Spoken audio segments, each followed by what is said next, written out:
All right. Good morning, Doug. Today we want to talk about a whole bunch of things that are going on. Specifically, I brought up that I was very interested in talking about what's going on in DC and just your opinion of it because it seems very strange to me. What do you Yeah, think? yeah, it's strange days generally. Uh, Maybe this is what things look like when when the whole nature of the country is actually changing. It's like a pot finally starting to boil over. That's the way I see it, and it's not going to be good. I mean, look what we've got here. Uh, maybe what started things were the was the ridiculous COVID lockdown. And that's being accentuated by actually, the Reichstag fire incident of our times was this thing that happened January 6th, which I think is greatly overblown for many reasons. And these things were just the overture. I mean, the good stuff is only going to come when the stock market collapses, which it will at some point, followed by the economy collapsing, which it absolutely will, and other good stuff that's even more serious after that. So this is, Other good stuff. yeah, yeah, this is going to be nasty. It's funny too because I have a copy in my hand, or well, I do now, of P.J. O'Rourke's book, A Cry from the Far Middle, and I've always been a fan of P.J.'s writing since the early 70s when I was a reader of the National Lampoon, where he was the main writer. And he was outrageously funny. And he's still outrageously funny. But in the context of a collapsing civilization, that's probably the best time to be funny. Uh, that's when you need a good laugh. So, yeah, I recommend the book. I like all of his stuff, quite frankly. Uh, but Me the too. book's called A Cry from the Far Middle. And I'm very sympathetic with his general take on things. I like the book because it has classical references of all types, obscure classical references that I, I don't think were just pulled out of a book of quotations, uh, plus references to movies and popular songs, things that tie in. But I think the overwe- over, overweening theme of the book is from this one quote that's on the cover. It says, "What this country needs is fewer people who knows what this country needs. We'd be better off, in my opinion, without so many opinions, especially without so many political opinions, including my own." So I like that because it's intellectually honest. And I completely agree with it because political opinions are the problem, not the cure. And now that everything's coming to the head where everybody's got a political opinion, which basically amounts to what should other people be doing, uh, it gets nasty. Right. Anything about politics is always us against them. And, Yeah, finally, but it does yeah, seem like with it's taken. Sorry, go ahead. Please go ahead. no, no, I was just going to say that it's a pity that we're all forced, in a way, to think about politics. I mean, PJ lives in the middle of nowhere in New Hampshire, as far from this nonsense as you can get, and still be in the U.S. Pretty much what Jim Kunstler does, who lives in the middle of nowhere in northern New York. Uh, I guess that makes me even more radical because I'm just as politically involved, involuntarily, as those guys are, but I'm in the middle of nowhere in Uruguay. So but we all kind of see things the same way. I'm a I'm an anarchist. I don't believe that government serves a useful purpose, but PJ in particular, uh, well, he calls himself a Republican reptile. Uh, he understands that since we're living on the planet of the apes, and most people are acting like chimpanzees at this point. So you would assume, in this unevolved state of humanity, that people need a government to keep things in order.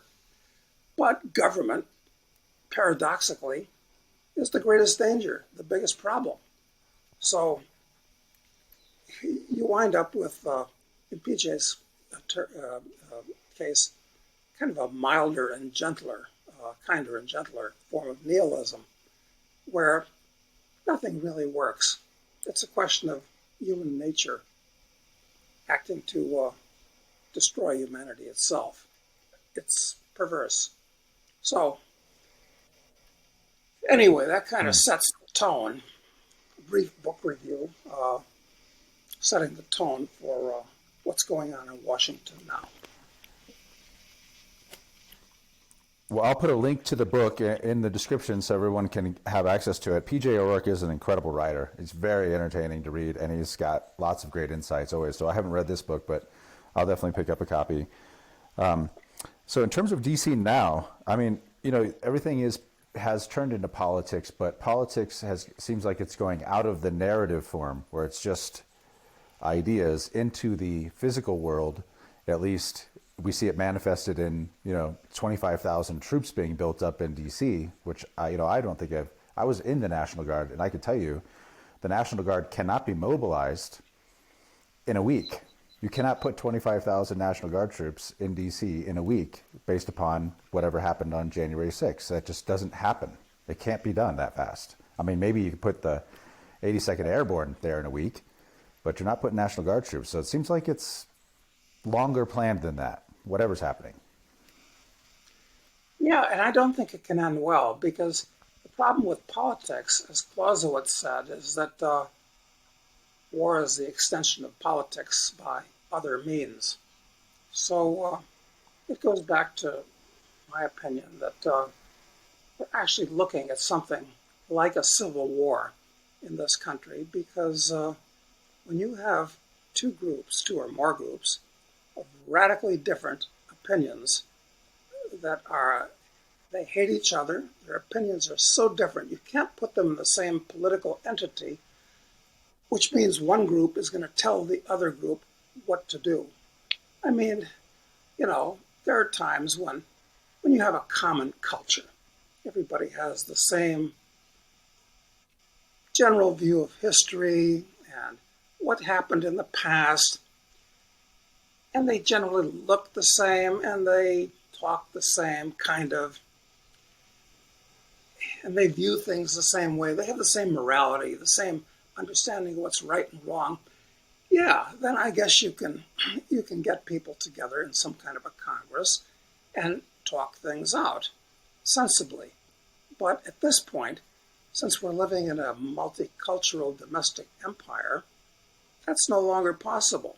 So the country's either got to split up, it's got to secede, which is the best way to handle it, or they've got to fight it out for control in Washington. And that's going to be really ugly at this point. So I don't know where it's going to end. And you're quite correct. What are 25,000 troops doing in the Capitol? What useful purpose are they going to serve? Are they expecting 100,000 deplorables to pile into the city and burn the Capitol this time? Which, incidentally, wasn't what happened, although they're trying to say that it was an insurrection and these people wanted to do that. And I saw some commenters say that, yes, they actually wanted to kill the congressman. Well, of course, I'm of two minds about these things. I mean, in the first line of my novel, or John Hutton, my last novel, Assassin, starts out with the line, "There are some people that just need killing." And I'm afraid that that's an emotion that's felt now by both the so-called left and the so-called right in the U.S. And so that's the way it's Hmm. heading. Yeah, I wonder. Some of the things that they're making it very difficult to retreat back. Some of the moves that are being made by, I'd say, I don't know if it's both sides necessarily, but you certainly do see this in some of the statements that are made about Trump and Trump supporters. Calling them insurrectionists, saying that Schumer saying today or yesterday that it was critical that the Senate convict Trump of from his impeachment because his act was the worst of any president in all time. What he did in inciting the insurrection, and they're just pushing the line so that there's no retreat. So there's going to be no way back from the ledge. It seems like they wanted to go over the edge. Yeah, I kind of think they do. Uh, but I recall what happened in the 60s very well, actually. Uh, I was of an age then where I could have been an effective street fighting man. Uh, and of course, as you know, for years I've suggested that when this comes to pass, the best thing anybody can do is just turn on their TV, turn off the audio, and fire up the Rolling Stones song by that name. Uh, they don't need commentary from some stupid talking head when you can see what's happening. But that is the way it's going, and it's really quite disturbing. And But of course, since when the new Congress and the new president get into office, they have big plans for changing the country. And the question is, what's the average guy going to think about that when he hears about these things and then gets the effect of them? And of course, that's probably going to be about the time if they don't print up just scads more money. But they're doing that too. So they'll destroy the currency as well. But if the stock mhm. market collapses and starts bringing and interest rates go up, then you're going to bound to have corporate failures and corporate collapses and more unemployment. And it's like this picture over my shoulder. They painted themselves into a corner. Then what do you do? It's messy to get out of it. Yeah, I mean they painted themselves into a corner, but now it seems like they're trying to I don't know, like they're dumping the paint on themselves, or they're pushing their colleagues into the paint, or you know what I mean. It's like it seems like they're making bad decisions, and they have economically for a long time, financially, that are going to have consequences. But it seems like you know one of the things that's really surprised me, if you watch any mainstream media, any left to CNN or MSNBC or something like that, is the nonchalant way they talk about punishing Trump and anyone associated with him. And it's not like done in anger even. It's nonchalant. Like you would imagine that, people might talk about culling some cattle. I mean, it's very nonchalant. And that's a lot more scary, I think, than actually just being charged up in anger at a specific group. Yeah, and going back to the actual day of the riot, uh, it's hard to say how many people are actually members of Antifa and how they're being encouraged. Is anybody paying them? Do they have jobs that they take time off for? Or are they being subsidized some way? Uh, and how many Antifa and BLM members infiltrated the deplorables when they were there for that meeting with Trump? Because if I was going to foment something like a revolution, I would definitely try to get lots of my troops as a fifth column in among the mob to break the windows and do whatever else.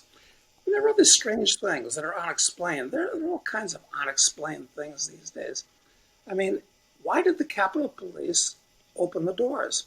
If there's a few guys breaking windows, uh, well, you can keep them from getting in with some pepper spray. No problem, I think. So why did the Capitol Police open the doors and invite them into the Capitol?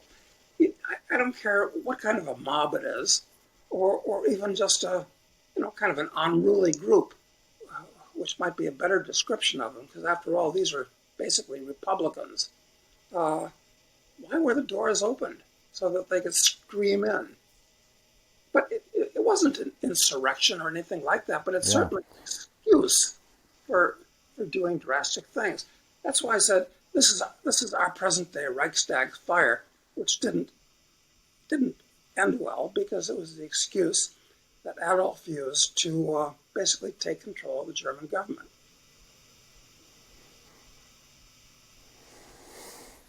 What do you think about, I mean, just if you talk about the idea that Antifa or BLM could infiltrate as a fifth column, I mean, you have to think if you're a nation state adversary or, a foreign adversary of the U.S., that now would be a very interesting time also to kind of stir the pot. If you're really trying to cause trouble, like it seems we seem so vulnerable to, to killing ourselves at this point. And if you really wanted to tip the scales against us, geopolitically, it seemed like it would be the perfect time. Yeah, it would be. And where did I hear this meme? And was it a real meme or not? Where some Chinese general, or maybe it was Xi himself, said that, if things get out of control in the U.S., we stand ready with 250,000 soldiers to help you keep things under control, or words to that effect. Do you recall that anywhere? Or was that just something that came across my screen, which, like so I many... remember you told me about it. Yeah, you said I didn't see it personally, but I know you told me about it before. I haven't seen it since then, so perhaps it was just, one of these things that somebody thought would be clever to say, which it was, or perhaps some Chinese general has a very wry sense of humor and said it, or maybe somebody just made it up. Because, but this is how things go. But you don't know what's real or what's not real today anyway. Because frankly, look, here I am in the middle of nowhere, which everybody really is. Everybody's in their own little silo. And what do I know?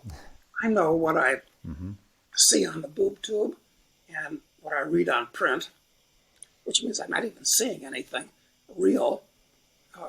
Don't really know who's writing it or what's behind it. I mean, we don't really know any of these things, but history is being made before our eyes. So, this brings me to another thing, which I thought was odd. True. Remember a couple of years ago when there were something like, am I getting the numbers right, 60 or 70 people that were killed and about 500 that were wounded during a concert in Las Vegas. Do you remember that? Right. Yeah. There was a shooter who was shooting from one of the casino hotels. Yeah, and speaking as a gun nut, I mean, they didn't say he had any automatic weapons. He had a bunch of guns there, but how can you shoot that many people? That's firing a lot of rounds, and it seemed like it was a long time afterwards that the police came up to investigate. And I'm still not even sure what happened to him or what happened to the people or what was the result of an investigation of what was going on there. And exactly, I heard, talking heads say, well, it was this or well, it was that. But this was a really, really big deal when that many people get killed in a public place. Mm-hmm. And what was the upshot of that? Whatever happened to that? You hear things. That's a great question. I think. Yeah, I heard that there was a Saudi prince. I think our wonderful FBI was on that. Yeah, what happens to on CSI Las Vegas? I thought these guys could investigate absolutely anything and come up with a definitive answer. And here we have roughly 600 casualties. And, who's that crime lab run by? Colonel Klink? I know nothing. This is all crazy. And this is actually similar to what's going on in the whole country now. I mean, we really don't know. We really don't know anything, especially since, all of the media, including the internet and so forth, is basically captured by the wokesters. And I don't know how everything is being modified. But, I sent you a clip the other day where Ernie Hancock was interviewing a guy named, he was the head of the Oath Keepers, an organization. Oath Keepers. Oath Keepers. And it's an organization, I don't know how large it is. It seems to me that it's at least 10 or 20,000 ex-military guys and cops, current and former cops and mostly military. And he was actually talking in terms of the fact that there's no way out of this. And the only way that you can defend yourself when they come to round up the usual suspects at 3 a.m. in the morning for being an insurrectionist or God knows how many crimes, this new crime bill that I'm sure they're formulating right now as we speak, waiting for the new Congress, he was talking about the only way to save yourself is to have a local militia of as many people as you can get, that when somebody's house is attacked, you have these guys surround the attacking force, not to attack them, counterattack them, but just as a show of force so they don't take it further. And it's a very reasonable and rational plan because, as Solzhenitsyn pointed out, when he was sitting in the Gulag, and I think we talked about this the other day too, when he was sitting in the Gulag with his friends, he said, yeah, when we heard them coming up the steps, why didn't we do something about it? Because there were only a half a dozen of them. There were more of us. That even if they had guns, we had crowbars and axes.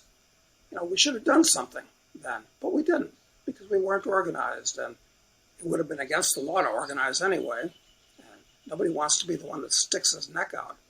So the fact that this guy, I forget his name, that runs the Stuart Rhodes.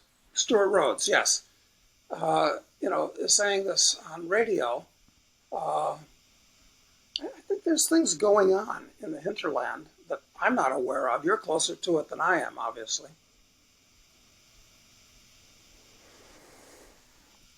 Yeah, but like you said, I'm in a silo just like everybody is. And, you really have to wonder what is true.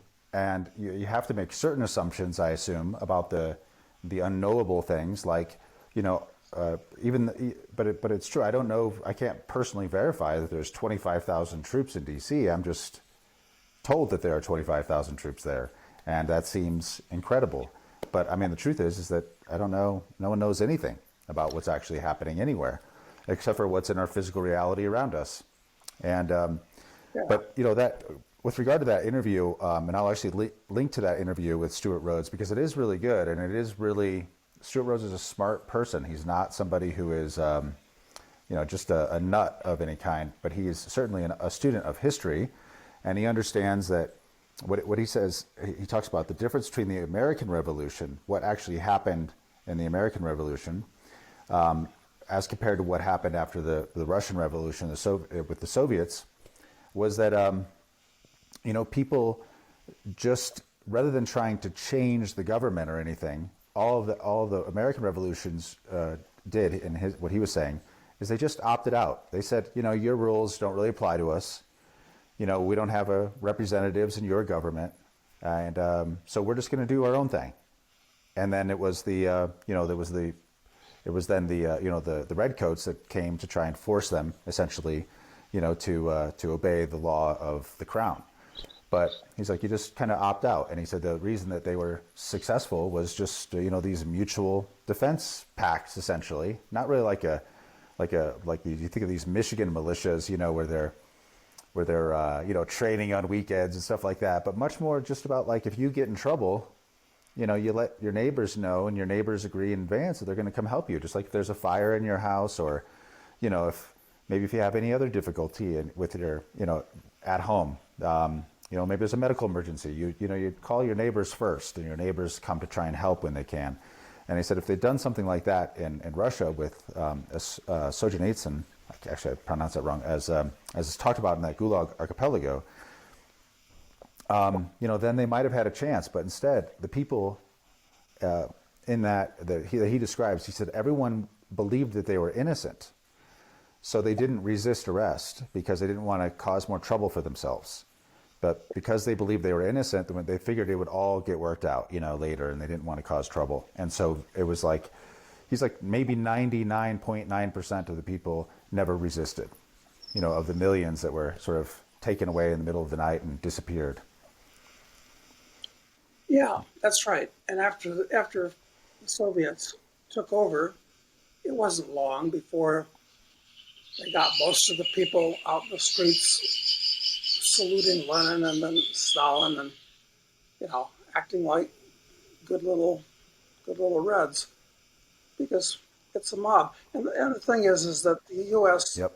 The average American doesn't have any core of philosophical beliefs, so of course he's easy to influence by something that amounts to a secular religion, which is what Volkswarism basically is. People like to believe in something. They like to have some kind of a flag to rally around. And the Wokesters, I think they basically won. I mean, almost all college graduates are indoctrinated, whether they actively believe this stuff or not. They go along with it, and many actively believe it. And it's true right down to the grade school level.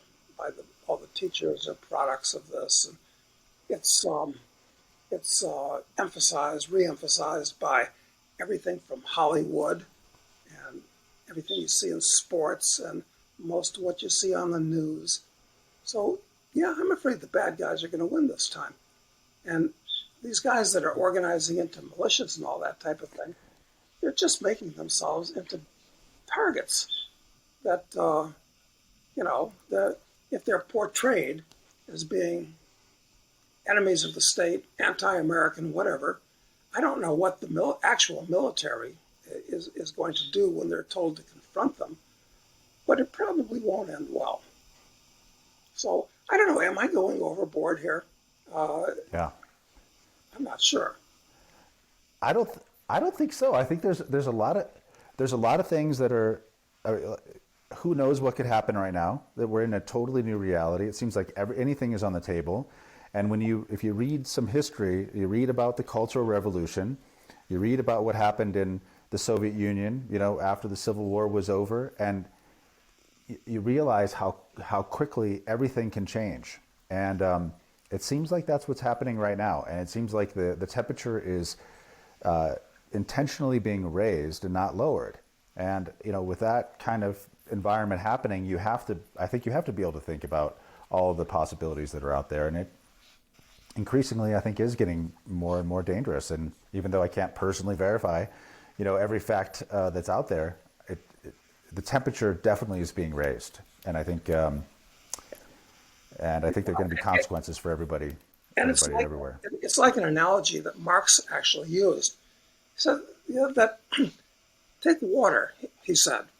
I'm paraphrasing, but I'm pretty close, I think. He said, take water.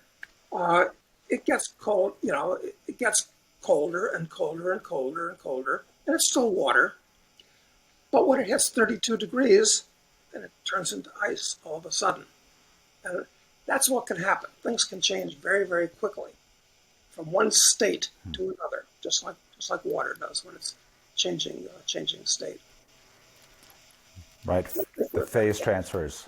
Mm-hmm. Yeah, exactly. That's exactly where I think we are at this stage. politically. And, you know, talking about the storming of the Capitol, so to speak, during the 60s, when Nixon was in office, they had to take DC buses and line them up around the White House and deflate their tires so people couldn't get under them to keep them from storming the White House. And, you know, that was serious in those days. And the riots that started with LBJ, you know, who's definitely in the competition for being one of the worst, definitely one of the three. He's in a class with Wilson and, you know, everybody idealizes Roosevelt, but he was absolutely horrible. Nixon, I mean, it was almost a revolution back then. But in the 60s, the average American wasn't woke the way the average American is today. He hadn't been indoctrinated for 50 years. So it's the same, we're having a repeat of the 60s.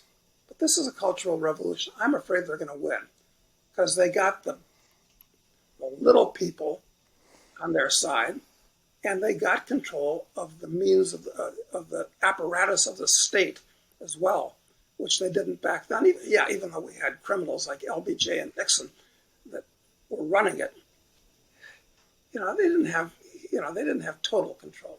But now the Democrats will have total control. So it's prognosis not good. Let me give you two examples of you know, my girlfriend is millennial, and she's highly educated and went to school with obviously people who are highly educated, and she was sharing with me a couple of social media posts from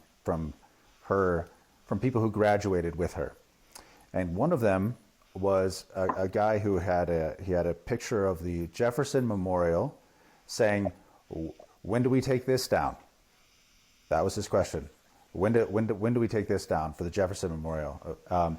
Then there was another one that had the Bill of Rights and said, when are we going to admit that these are problematic, that some of these are problematic? Really? And, you know, when you have that kind of view from very educated people. I mean, the Bill of Rights, I mean, most of the Constitution is just like you know, how's the government work and who gets to vote here in a tie, and basically bullshit. But the Bill of Rights is the most important part of the Constitution, and that's what was being said, huh? Yes, it was saying it was problematic, you know, which is a crazy word, the way they use it. You know, they just think Right. it's like they create these straw man arguments around these things by calling it problematic at first. It's crazy. But, you know, if these are highly educated people, so like you said, it's the people who are coming through the university system, you know, graduate from top tier universities, and they're you know, in the workforce for a few years, and this is their point of view, and they feel like it makes perfect sense. It is terrifying. You don't realize how far they're willing to go when they lack this intellectual framework or you know, a common value system, I guess, that what used to be well understood in America. It seems like. Yeah. So we've got to, I guess, as kind of de facto political pundits, we'd be de jure political pundits if we had a mass media show. I guess we're supposed to figure out what's Right. going to happen. So I guess we're pretty much on the same page that whatever happens is going to be kind of unpleasant. That these people, you know, it's funny. This one group that it's not actually one of the same groups that I was a member of in Aspen. Those are probably dead ducks because they were face to face, and with all this hysteria, which a lot of people actually believe, face to face groups of their nature have probably gone by the wayside. But this one is a Zoom group that I'm on with about 15 guys, and they're almost all retired, but they're all really rich, these guys. They, so and very knowledgeable about various things. And none of them, with the exception of myself, when I give my kind of opening statement, because everybody gives an opening statement for a couple of minutes at the beginning of the Zoom call, none of them acknowledge any trouble at all, even in the economy or in the markets or in society. You know, they see what happened as, well, it's disturbing and this will pass, like things in the past have passed. So I'm about the only one in the group that says, no, this is more than just another passing thing. But maybe they're more typical of the average American at this point. I don't know. Then you got the people like that are in Stuart Rhodes' group that are actually preparing for something like this. I don't know. Well, I think with the rich guys, the one thing is that if you're really wealthy, you do have the benefit of being able to isolate yourself pretty significantly from most of the unpleasantness, you know? So I do think if everyone's already in a silo, if you're rich, then the silo, you know, and I admit, like it gets deeper and maybe harder to see out of and understand what's happening in the real world. But I don't know how you can look at the economic situation and think that there won't be consequences. Forget about the political stuff. And that's the crazy thing about the political stuff to me, is that we have not yet suffered the economic consequences that are bound to come our way. And then what does that do to the political environment when that finally hits? Like, it's going to happen. Yeah, well, these guys are all, you know, wealthy and well educated, and they probably think that I'm the hair on fire crazy guy that is talking about strange possibilities. So, well, I guess all we can do is wait and see. I guess there's nothing we can do. And after all, I guess this Thursday is when we get the new administration. And then the fun really starts, I suspect. Right. It's coming very quick. And it'll be, I mean, my biggest worry right now, honestly, is that if there's some sort of either overzealous, Trump supporter or boogaloo person or a false flag event or something that actually, sets the environment where they really can crack down even much more than they already have planned. I just feel like the stage is set. It's a tinderbox and something, whether be a state actor, against us, a foreign state actor, whether it be a false flag thing or whether it be done by Americans, that something could happen that would basically set things off in a much worse way in the next couple of days. I think it's going to be, I hope that doesn't happen, but I think it's possible.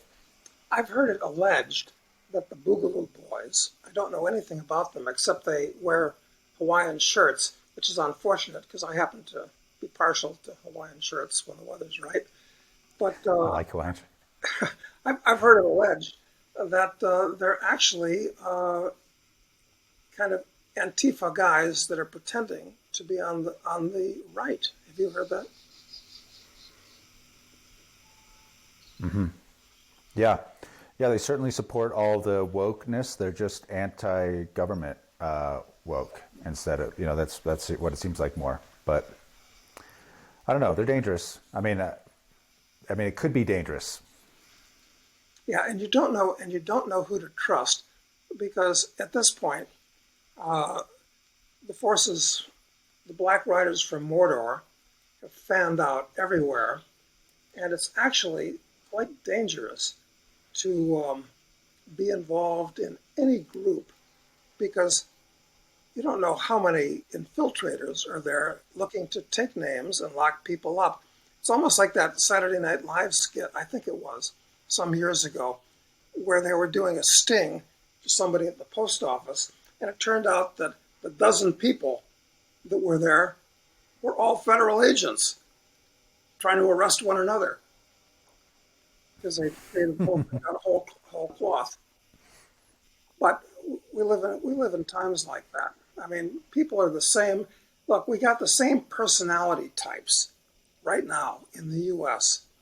as they had in the French Revolution and the Russian Revolution and the National Socialist takeover of Germany.